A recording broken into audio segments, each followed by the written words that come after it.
Bonjour tout le monde, bienvenue sur une nouvelle vidéo des lectures de Pipin, j'espère que vous allez bien. Ça y est, à l'heure où je vous parle, le Cold Winter Challenge est terminé et a laissé place au Blossom Spring Challenge. Il était donc venu l'heure du bilan, savoir si j'avais réussi ou non à lire toutes les lectures que j'avais prévues pour ce challenge et donc à en finir enfin un à 100%. Ai-je réussi ou non? On va voir ça tout de suite avec la lecture des menus. Et donc, cette année, pour petit rappel, le thème était Noël avec Dickens, et en premier menu, nous avions donc un Noël avec Dickens. Et première sous-catégorie, un chant de Noël où il fallait un livre sur Noël, sur la fin d'année, sur un anti-héros ou l'argent. J'avais prévu de lire cette merveille qui s'appelle Un Noël à Bleak Castle de Laetitia Arnoux, qui est, regarde-moi, on peut l'avouer, un beau petit bijou que j'ai pas lu.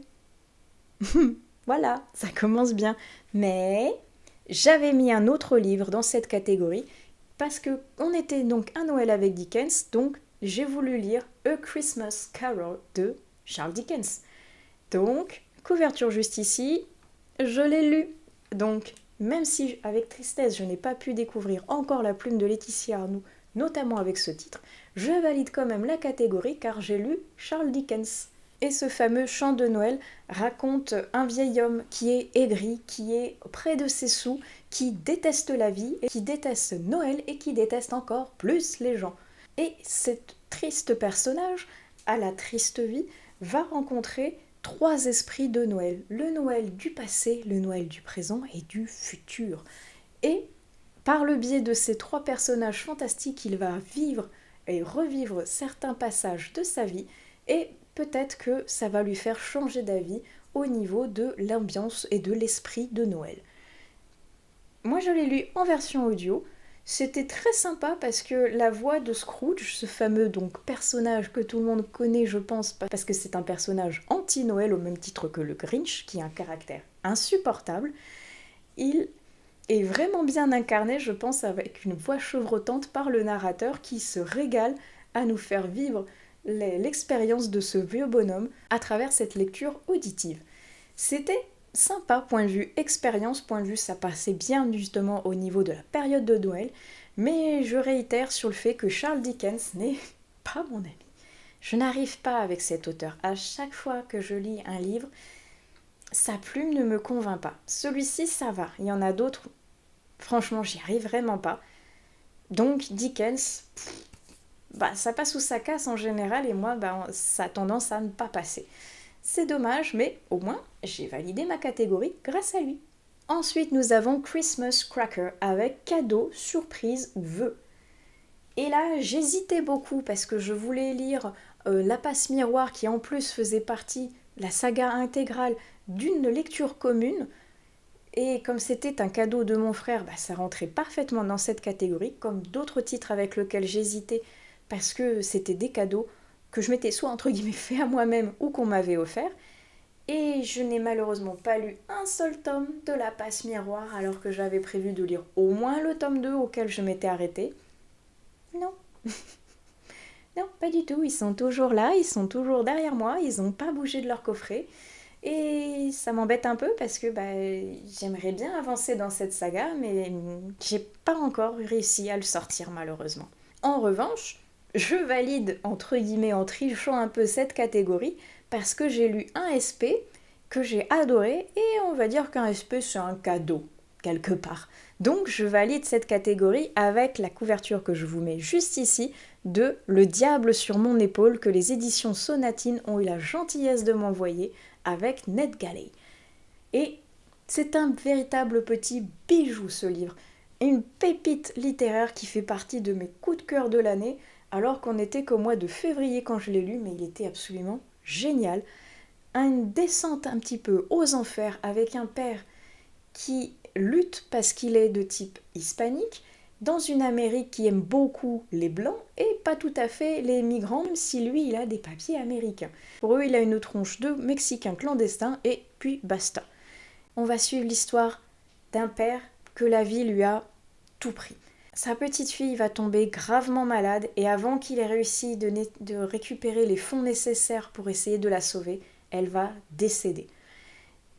À partir de là, tout va s'enchaîner. sa femme va le quitter, il va perdre son job, il ne va plus avoir d'argent, il va être endetté jusqu'au cou et il va essayer de remonter la pente, entre guillemets, en acceptant des boulots soit de tueur à gages, soit carrément d'aller au cœur d'un cartel pour leur piquer leur cam, pour leur piquer leur argent. Pas une bonne idée, évidemment. Et à partir de là, tout va s'enchaîner pour le meilleur, mais surtout pour le pire, avec ce personnage qui a vraiment pas beaucoup de chance dans la vie et où tout va se concentrer pour venir lui broyer l'esprit. Et un petit peu de mystère, un petit peu de magie derrière qui sont là pour venir attiser le tout avec un côté mystique que j'ai vraiment mais beaucoup aimé et qui colle parfaitement à l'ambiance de ce roman. Il était mais génial et il me permet en plus de valider une catégorie que j'aurais loupée s'il n'avait pas été là. Ensuite, nous avons l'arbre de Noël avec famille, amitié, groupe, célébration et jouets. Et là, j'avais prévu de lire le tome 2 de La Villa aux étoffes, dont je vous mets la couverture juste ici parce que lui, je l'ai lu, mais je l'ai redonné à ma médiathèque. Ah, La Villa aux étoffes. C'est vraiment une série que j'aime beaucoup. J'ai également beaucoup aimé ce deuxième tome, même si j'ai trouvé qu'il y avait des passages un petit peu plus longués que le premier, où j'avais vraiment le côté découverte qui m'avait attiré et attisé tout au long de la lecture. Là, j'ai quand même beaucoup aimé la lecture, oui, mais il y avait 2-3 passages un petit peu longués que j'aurais bien voulu sauter pour aller plus vite dans ma lecture, parce qu'ils n'étaient pas plus importants que ça, je trouvais. Ça ne m'empêche pas de vouloir lire la suite parce que je suis toujours intriguée par cette famille et la fin du tome 2. La fin m'appelle pour le tome 3. Donc, je ne sais pas quand, mais je vais essayer de le sortir cette année pour progresser dans cette série. Peut-être pas la terminer, mais au moins la continuer parce qu'en tout cas le tome 2 me donne envie de persévérer dans cette série et de découvrir la suite. Ensuite, nous passons à Fantômes des Noëls passés, présents et futurs, avec enfance, espoir, nostalgie, voyage dans le temps ou peur. Et là, j'avais un petit mix un petit peu de ça, avec des enfants et de la peur, parce que j'avais mis Les enfants de Pickwood. Et cette couverture enneigée me donnait absolument envie de le sortir pour le Cold Winter. Voilà. J'en suis là. Je l'ai commencé et je l'ai pas fini, parce que j'arrivais pas à le continuer en fait. Je ne sais pas, est-ce que je l'ai lu dans un mauvais moment? Est-ce que comme on était fin février, j'avais déjà un petit peu le mood du printemps qui commençait à arriver, donc j'étais un petit peu moins dans le côté froideur de cette couverture qui appelle à l'hiver. Les chapitres sont très longs et très denses, avec beaucoup de personnages qui viennent interagir en même temps, et j'avais tendance un petit peu à me perdre, j'avais pas l'esprit complètement focus sur celui-ci. Donc pour le moment, je l'ai mis en pause. Je compte y revenir parce que je me suis arrêtée pour le moment au chapitre 3. Je suis quasiment à une centaine de pages. C'est pas encore commencé. Et moi, c'est ce qui va venir après qui m'intrigue. C'est long un petit peu à se mettre en place et c'est pour ça, je pense, que j'étais pas tout à fait dans le mood. Je voulais que ça bouge. Je vais lui continuer à lui donner sa chance, mais pas pour tout de suite. Donc, je valide pas tout à fait cette catégorie parce que je l'ai commencé certes, mais donc je ne l'ai pas terminé à temps malheureusement. Ensuite, en dernière catégorie pour ce menu, c'était festin de Noël avec gourmandise, cuisine, chocolat ou grands-parents. Et là, moi, on me dit gourmandise, chocolat, tout ça, je fonce et je valide le menu avec goûter d'hiver. Parce que, comme son nom l'indique, parfait pour le cold winter vu que c'est en hiver et des goûters, c'est gourmand. Parfait. Et regardez, il est trop beau. Et je vais vous montrer juste quelques pages, mais voilà. Vous voyez à quel point il est gourmand? Voilà. Et vu qu'on parle de chocolat dans cette catégorie, voilà. 2 petites recettes avec du chocolat avant de valider donc cette catégorie que j'ai trouvée absolument donc délicieuse. On en arrive au deuxième menu qui était Féerie des fêtes. En première catégorie, Deck the Halls avec couverture rouge et ouverte. La mienne était verte avec un tout petit peu de rouge avec 25 Faubourgs des Étoiles de Laetitia Arnoux. Et malheureusement, comme le Noël à Bleak Hill Castle, je ne l'ai pas lu. Ça m'embête parce que j'ai vraiment envie de découvrir La Plume de Laetitia Arnoux. J'ai 3 ou 4 romans d'elle dans ma palle et j'arrive à en sortir aucun. Alors certes, à chaque fois, ce sont des bons gros bébés, donc ça demande un petit peu de patience au niveau de la lecture et beaucoup de temps pour pouvoir le sortir et malheureusement là j'en avais pas assez pour pouvoir réussir à conjuguer lecture plaisir et lecture SP et donc une fois de plus j'ai privilégié les SP et j'ai pas réussi malheureusement à sortir cette magnifique édition de Toucher Twinkle. Pourtant c'est pas l'envie qui m'en manque, ça fait 2 livres de Laetitia que j'ai envie de sortir. J'espère vraiment pouvoir les sortir avant le Noël prochain, ce serait chouette, mais c'est vrai que je suis plus tout à fait dans le mood de la période noëlesque et féerique, donc on va voir, mais en attendant, donc je ne valide pas cette catégorie. Ensuite, nous avons Lumières enchantées avec une couverture qui brille, dorée ou avec des paillettes. Alors, j'ai sorti le patapouf coffret qui brille un peu, mais c'était plutôt la couverture qui le faisait. Mais il est bien dans sa boîte. Parce que j'avais choisi Babel, donc excusez-moi de ne pas le sortir, mais lui, il brille, vous voyez, voilà. Il est shiny, il brille, il rentre dans la catégorie, et je ne l'ai pas lu. Alors là, ça m'énerve fortement parce que Babel, c'était vraiment une sortie que j'attendais avec la plus grande des impatiences l'année dernière. Et il parle de lui-même, hein, c'est un patapoufi. Donc j'ai pas pu le sortir du tout parce que j'avais énormément de boulot. Parce que cette période de fin d'année, c'est à chaque fois là où j'ai le plus de boulot. Et j'avais pas le temps, franchement, de lire un énorme pavé comme celui-ci. Et malheureusement, je sais pas pourquoi, mais pour moi, il a un côté donc Dark Academia et c'est plus côté automnal. Ce qui fait que j'ai pas tout à fait réussi à le sortir pour le Cold Winter et quelque chose me dit que le Blossom, il va pas sortir non plus puisque donc, pour moi la Dark Academia c'est plus côté automne. Donc quelque chose me dit que peut-être pour le Pumpkin, je sais pas, après peut-être que je vais le sortir à un autre moment, hein, mais en attendant, j'ai pas validé ma catégorie.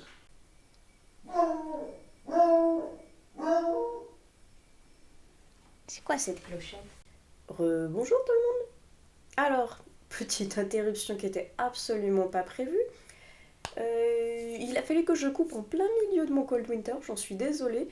Mais avec le temps pourri, mon chien, je sais pas, il a une audition supersonique parce qu'il a entendu comme quoi il y avait un chien perdu dans la rue et il lui a aboyé dessus.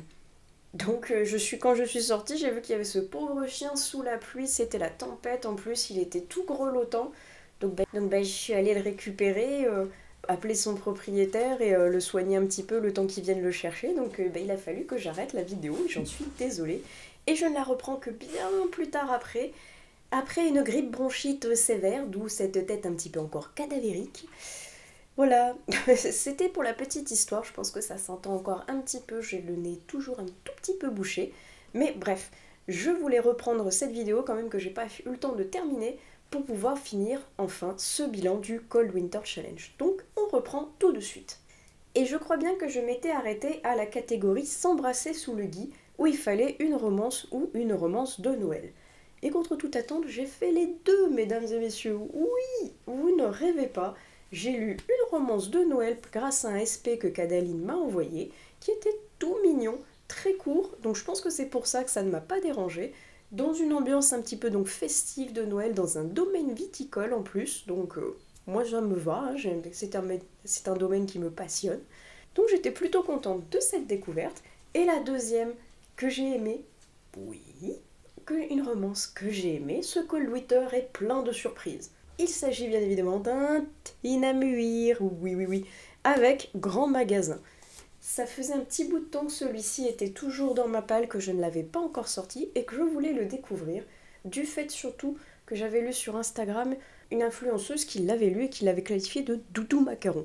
Moi ça m'intriguait tout particulièrement cette appellation, donc j'ai voulu me lancer et j'ai vraiment beaucoup aimé. Je dois même dire que je l'ai presque dévoré en même pas 24 heures. Donc pour vous dire à quel point la plume de Tina fait vraiment des miracles. Donc, très sympa et qui m'a permis de doublement valider cette catégorie. On en arrive à Au coin du feu où il fallait un livre cocooning ou un livre qui réchauffe le cœur et le corps. Et pour cette catégorie, j'avais décidé de mettre un SP parce que peut-être qu'il allait pas être cocooning, mais en tout cas, il a réchauffé mon corps et mon esprit parce que ça me fait toujours plaisir évidemment de recevoir des livres.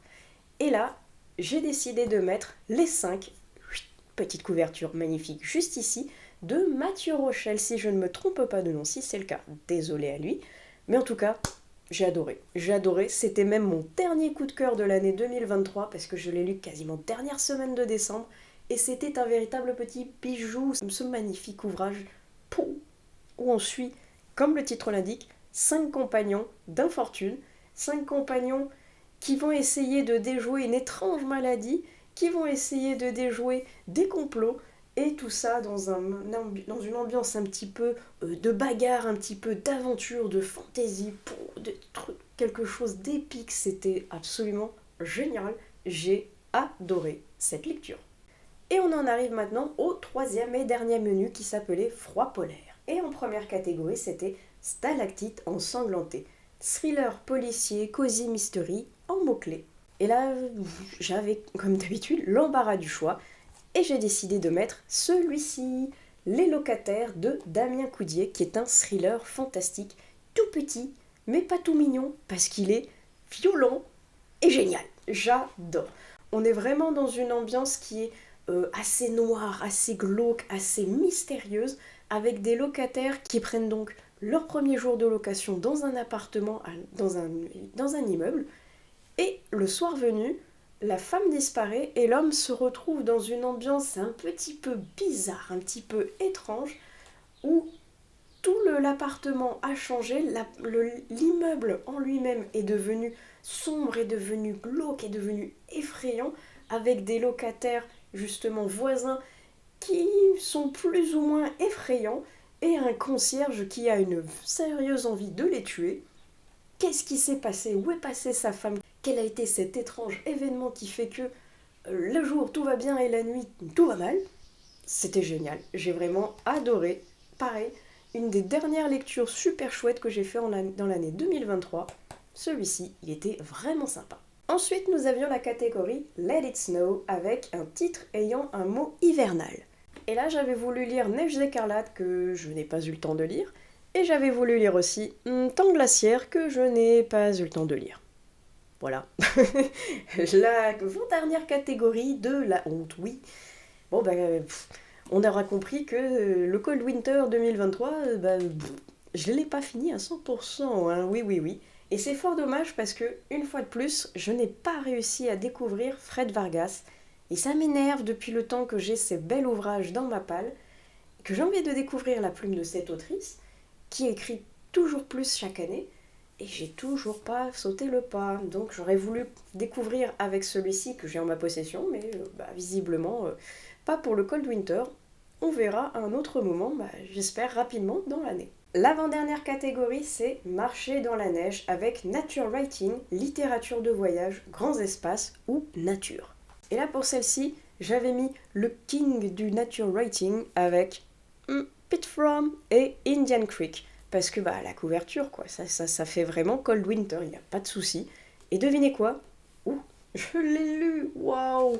Ça y est, enfin, j'ai sorti Pete From de ma palle, depuis le temps que je voulais découvrir cet auteur, avec ce titre notamment, et c'était vraiment super chouette.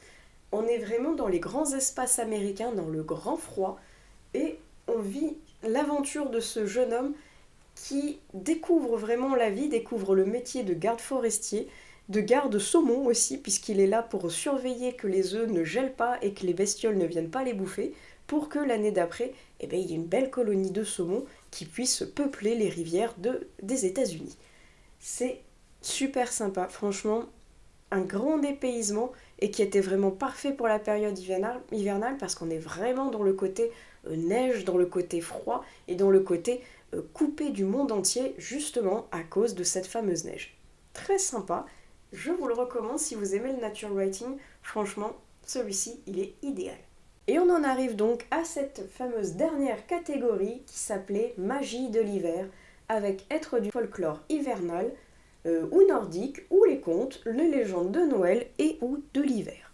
Et là j'avais un petit peu galéré, j'avais choisi de placer l'aventure, ou la grande aventure, je ne sais plus exactement, mais en tout cas du cochon de Noël, dont je vous mets la couverture juste ici, et je ne l'ai pas lu. Ouais, voilà, la dernière catégorie que je n'ai même pas réussi à valider. Et honnêtement, vu le titre, que ça se passe vraiment dans la période de Noël, je vais pas le ressortir tout de suite dans ma page. Je pense qu'il va attendre soit le prochain Noël, soit je ne sais pas quand. Mais en tout cas, je vais pas le sortir pour le moment, et c'est fort dommage, parce qu'il avait l'air très mignon ce petit bouquin. Donc, tant pis, une prochaine fois. Et donc, c'était la dernière catégorie qui clôturait ce fameux Cold Winter Challenge. Vous l'aurez deviné, je ne l'ai pas validé à 100%. J'ai lu 8 livres sur 13, ce qui est pas mal, mais donc, une fois de plus, c'est un échec pour le 100%. Alors c'est vrai que j'ai lu d'autres choses que j'aurais pu remplacer au fur et à mesure, certainement pour valider toutes les catégories, mais je ne l'ai pas fait. Tant pis, on verra si pour les prochains challenges, déjà, j'arrive à faire un fameux 100% sans entre guillemets tricher, parce que c'est vrai que je pourrais remplacer par d'autres livres que j'ai lus, mais je trouve que c'est un petit peu triché, parce qu'au final, j'ai dévié de ce que j'avais choisi au tout début. Je ne sais pas, dites-moi dans les commentaires si vous pensez que c'est triché, on va dire, de changer de livre en cours de route, ou si au contraire, ça permet d'étayer un petit peu plus les lectures que l'on propose. Racontez-moi tout. Mais en tout cas, donc, on verra si le prochain Cold Winter, je le validerai à 100%, mais c'est pas le cas de celui-ci. Dans tous les cas, je vais clôturer ici. J'espère que cette vidéo vous aura plu. N'hésitez pas à utiliser la section des commentaires pour me dire si vous avez réussi à valider à 100% vous, votre challenge. Et en attendant, on se retrouve sur une prochaine vidéo des lectures de Pipin, toujours en vous souhaitant d'excellentes lectures. Allez, ciao!